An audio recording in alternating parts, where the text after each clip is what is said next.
तो ऑपरेशन सिंदूर के नाम पे जो कुछ भी हुआ, उसके बाद कुछ सेना अधिकारियों ने, खास करके सीडीएस साहब ने, अभी जो मैस्कुलर चीज इन्होंने दिखाया कि मैं मसलमैन हूं और पाकिस्तान का तो ये हाल कर देंगे और हुआ, ये सब पॉलिटिकल बातें हो गई हैं। बिपिन रावत को भी सुना था, वो भी ऐसी मस्कुलर बातें करते थे, हकीकत से बहुत दूर। इन्होंने इनॉग्रेशन किया और फीता काटा तो इनका कहना यह था कि पाकिस्तान का हर इंच हर कोना कवर कर लेंगे। ये बोलने का क्या तात्पर्य है? क्या पाकिस्तान हमारे आधे भारत को उड़ाने के लिए काबिल नहीं है?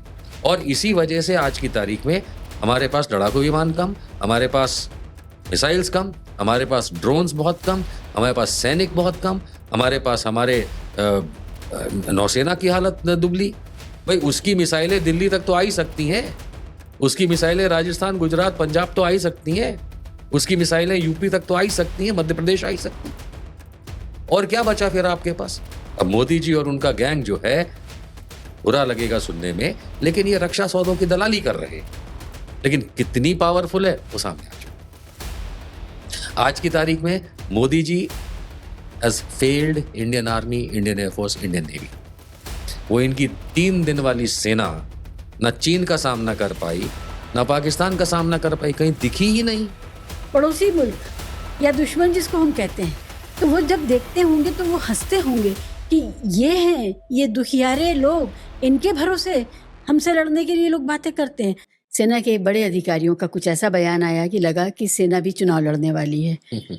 बिना किसी प्रोवोकेशन के, बिना किसी वजह के वो पड़ोसी मुल्क को धमकियां दे रहे थे।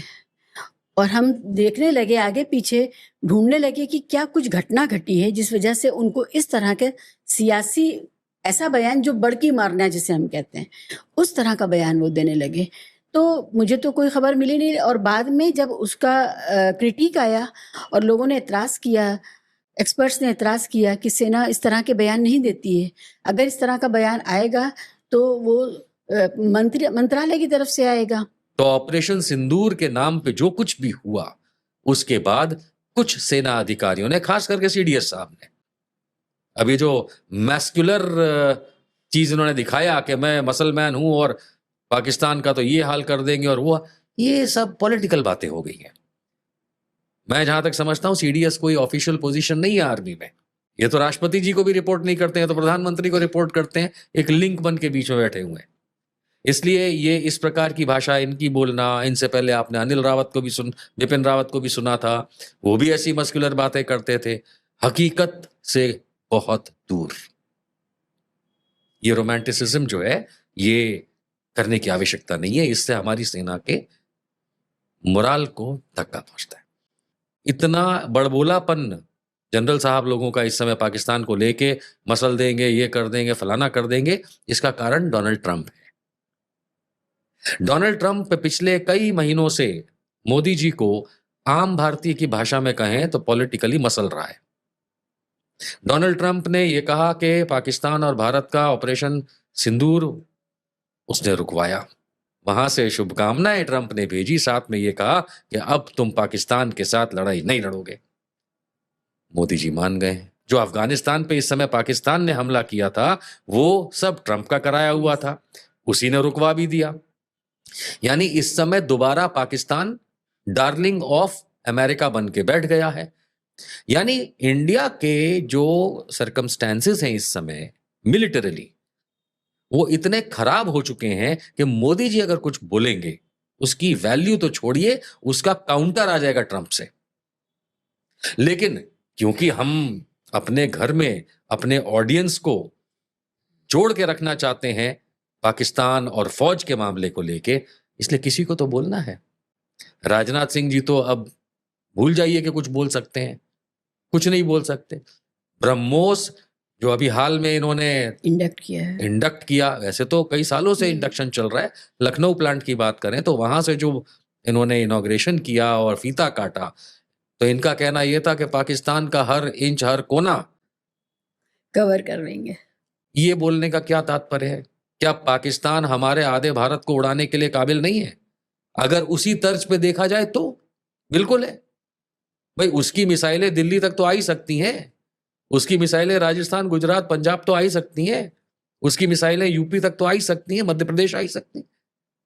और क्या बचा फिर आपके पास? उधर चीन है, चीन की मिसाइलें आ सकती हैं, रॉकेट्स आ सकते हैं, ड्रोन्स आ सकते हैं, हवाई जहाज आ सकते हैं।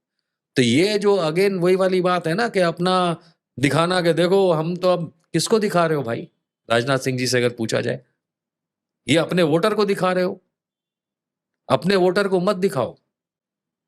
क्योंकि ऐसी बातें, अब बेहुदा बचकानी तो मैं कह नहीं सकता, बुरा लग जाएगा किसी को, लेकिन ऐसी बातें करके आप गांव में लोगों के ताली तो पड़वा सकते हो कि देखो हमने मिसाइल, तुम ये मिसाइल चला नहीं सकते, चलाते तो ऑपरेशन सिंदूर में चला के पाकिस्तान को खत्म कर चुके होते। क्यों नहीं किया? निशान साहब, जिस तरह से ऑपरेशन सिंदूर का कल्मिनेशन होता है, पटाक्षेप होता है, उसके अगर आप एनालिसिस करेंगे भारत ने उसमें क्या पाया, तो आप कैसे देखेंगे ऑपरेशन सिंदूर के पूरे प्रखंड को? देखिए, सवाल मेरे मन में तो ये गूंजता है कि हमने ऑपरेशन सिंदूर के नाम पे क्या-क्या खोया। पाया तो हमने कुछ भी नहीं। अगर हमने कुछ पाया होता, तो माहौल कुछ बदल चुका होता। आपने पूछा ऑपरेशन सिंदूर के बारे में, मैं शुरू करता हूँ कि भाई ऑपरेशन सिंदूर की ज़रूरत क्यों पड़ी? कहाँ से टेररिस्ट आए, कैसे आ गए, कैसे उन्होंने पहलगाम अटैक किया? अलाउ किया गया होगा तभी आए होंगे। पहलगाम के बाद आपने जिस तरह से रिएक्ट किया, आपने ऑपरेशन सिंदूर, अगेन सिंदूर शब्द का इस्तेमाल आपने जो किया, वो भी एक हिंदूवादी बिहेवियर को अट्रैक्ट करने के लिए किया, पुरुषवादी। और वो भी यही नॉर्थ इंडिया के अंदर ज़्यादा उस चीज़ का चलन चलता है। आपने उस अपनी फिलॉसफी को वहाँ भी, चलिए कोई बात नहीं, आपने वो नाम यूज़ कर लिया। आपने उसमें क्या किया? कुछ हमला आपने किया, कुछ हमला उन्होंने किया। हवाई जहाज़ कितने गिरे? ट्रंप तो कह रहा 7 गिरे, यहाँ तो कोई कहानी नहीं पता चल रही। पाकिस्तान वाले कुछ कह रहे हैं, हम कुछ कह रहे हैं, सबूत एक नहीं दिखा पा रहा। यानी अगेन सिर्फ हवा में बातें। सिर्फ भटिंडा के जहाज़ का हम लोग के पास प्रूफ है कि कुछ गिरा, बताने को कोई तैयार नहीं। विदेशों में हमारी नाक कटी। ऑपरेशन सिंदूर की वजह से आज की तारीख में पाकिस्तान दूसरों का डियर फ्रेंड बन गया है, इंडिया अलग-थलग पड़ गया है। हमारा कोई साथ देने को तैयार नहीं। हमने मिलिटरीली क्या खोया, ये तो खैर सरकार बताएगी। सरकार से हम सवाल पूछ सकते हैं, सेना से नहीं पूछ सकते। लेकिन हमने इज़्ज़त कितनी गँवाई? हमने अमेरिका के सामने अपनी इज़्ज़त गँवाई कि ट्रंप आज तक हमको इतने महीनों तक उल्टा-सीधा सुना रहा है, हमारे प्रधानमंत्री के मुँह में ज़ुबान नहीं है कि बोल सकें। हमारे रक्षा मंत्री के मुँह में ज़ुबान नहीं है बोल सकें। हमारे मीडिया में अलग-अलग टाइप के प्रेस नोट चले जाते हैं या बाइट्स चली जाती हैं इन लोगों की, सिर्फ़ हवा-हवाई बातें। हमने क्या खोया? हमने अपनी इज़्ज़त खोई। हमने अपना इंटरपर्सनल अलग-अलग देशों के साथ व्यापार से लेके बाकी रिलेशंस खोए। और हमारी मिलिट्री तो भाई बहादुर है, नो डाउट अबाउट इट। लेकिन कितनी पावरफुल है, वो सामने आ चुका है। आज की तारीख में Modi ji has failed Indian army, Indian air force, Indian navy. ये मीडिया नहीं आपको दिखाएगा, ये आपसे कोई चर्चा में बीजेपी वाला नहीं बोलेगा। वो सिर्फ राष्ट्रवाद के नाम पे नारे लगाएँगे, पर ग्राउंड रियलिटी और हकीकत ये है कि हमारी सरकार ने, इस समय की मोदी सरकार ने हमारी सेना के तीनों अंगों को बहुत कमज़ोर करके रख दिया है। असलियत में राफेल हो या अन्यथा पैसे इन्हें चाहिए। जब तक मोदी जी की झोली, वो कहते हैं ना झोला उठा के चल दूँगा, वो झोला बहुत बड़ा है। जब तक इनके और बीजेपी के झोले में पैसे नहीं आएँगे किकबैक के, तब तक ये कुछ करेंगे नहीं। और इसी वजह से आज की तारीख में हमारे पास लड़ाकू विमान कम, हमारे पास मिसाइल्स कम, हमारे पास ड्रोन्स बहुत कम, हमारे पास सैनिक बहुत कम, हमारे पास हमारे नौसेना की हालत दुबली। आज हम किससे कंपेयर करते हैं अपने आप को? पाकिस्तान से। हम हम इतना बड़ा देश हो के पाकिस्तान से खुद को कंपेयर करते हैं। और कुछ लोग कहते हैं कि अरे पाकिस्तान से हम ज़्यादा पावरफुल हैं। वो सेना को कमज़ोर करेंगे, तो उनको इक्विपमेंट खरीदने के लिए हमारे टैक्स का पैसा इस्तेमाल करना होगा।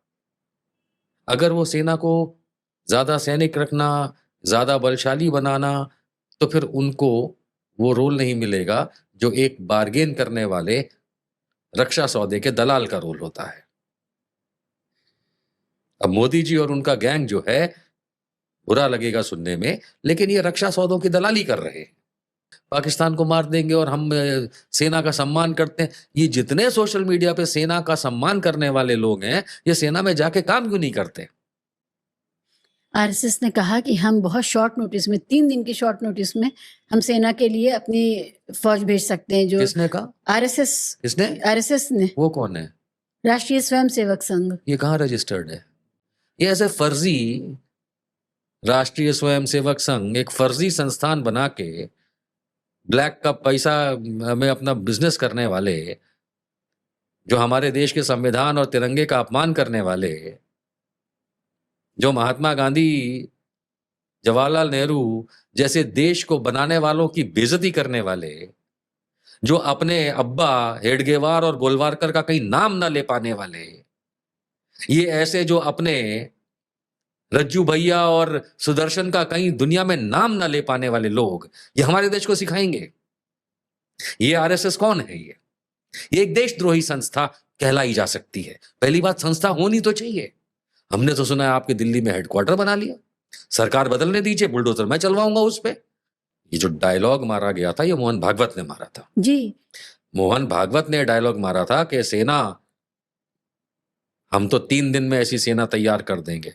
सवाल ये उठता है कि इन 11 सालों में वो इनकी 3 दिन वाली सेना न चीन का सामना कर पाई, न पाकिस्तान का सामना कर पाई, कहीं दिखी ही नहीं। सोशल मीडिया पे सैनिकों की जो वीडियोस आई हैं जिसमें वो शिकायत कर रहे हैं अपने सिस्टम से, वो भी बहुत भयानक है। हमें सोच के लगता है कि हमारे सैनिक जो सर्व कर रहे हैं अभी, उनके हालात अच्छे नहीं हैं। बहुत वीडियोस, और मैं ये सोचती हूँ कि ये वीडियोस तो उनसे वो लोग भी देख रहे हैं जिनसे इनको लड़ना है, पड़ोसी मुल्क या दुश्मन जिसको हम कहते हैं। तो वो जब देखते होंगे तो वो हंसते होंगे कि ये हैं, ये दुखियारे लोग, इनके भरोसे हमसे लड़ने के लिए लोग बातें करते हैं। सामने रख के जबरदस्ती 2 महिलाओं को बिठा करके फौजी यूनिफॉर्म, क्योंकि वो कर्नल हैं, विंग कमांडर हैं, पाकिस्तान के साथ फ्रिक्शन है, तो ये किसका आइडिया था कि फालतू का ये नौटंकी करवाएं? माफ कीजिएगा। ठीक है, ये तो हमें पता था। एक डीजीएमओ होता है, डायरेक्टर जनरल मिलिट्री ऑपरेशंस होता है, वो अपना बयान देता है, काफी है। आपने उसको टीवी सोप ओपेरा बना दिया, आपने ये दिखाना शुरू कर दिया रोज की ब्रीफिंग पब्लिक। हम कब से ये फौजी ब्रीफिंग पब्लिक में देने लगे?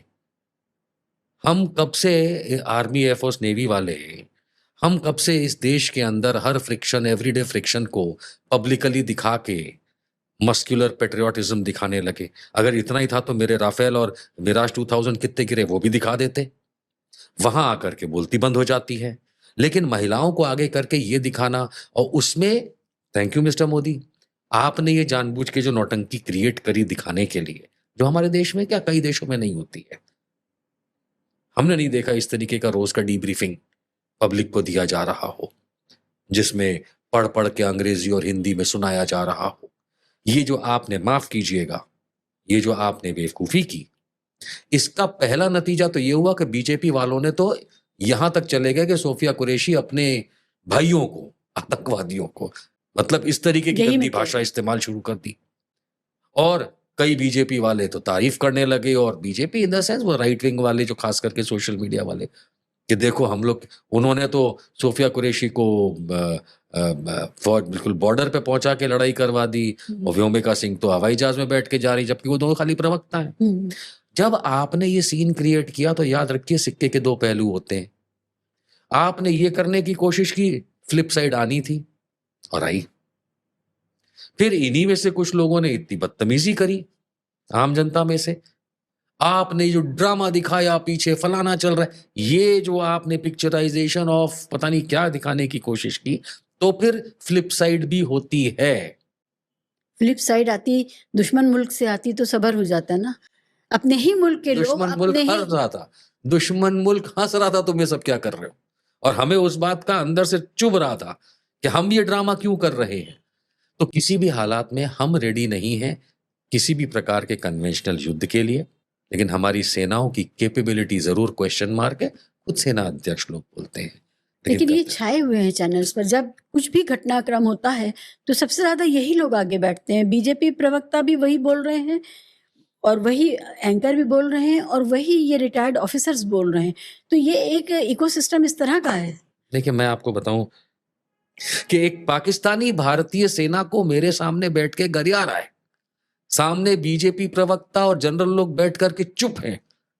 हम भारतीय हैं भाई, हमारा खून खौलेगा। अभी पाकिस्तान के एक बड़े पत्रकार ने कहा है कि हमें बुलाया जाता है कि आओ और आकर के बड़ी बड़ी गालियां दो भारत को, और उसके पैसे हमें दिए जाते हैं, और एक बार हम जब बोल चुकेंगे तो उधर से फिर अटैक किया जाता है। तो ये नूरा कुश्ती है, शेडो बॉक्सिंग है जो होती है, और भारत के लोग समझ रहे हैं कि देखो पाकिस्तानी ऐसे बोल रहा भारत के लिए, और फिर भारतीय लोगों ने उसको जवाब दिया। तो ये तो उन्होंने उसका खुलासा कर दिया है, बिल्कुल नहीं, खुलासा तो आ गया उसका। I am witness to that. मैं तो देखा ये सब चीजें, मैंने बरसों टीवी पे हजारों डिबेट्स किए हैं जिसमें पाकिस्तानी लोग भी इनवाइटेड होते हैं।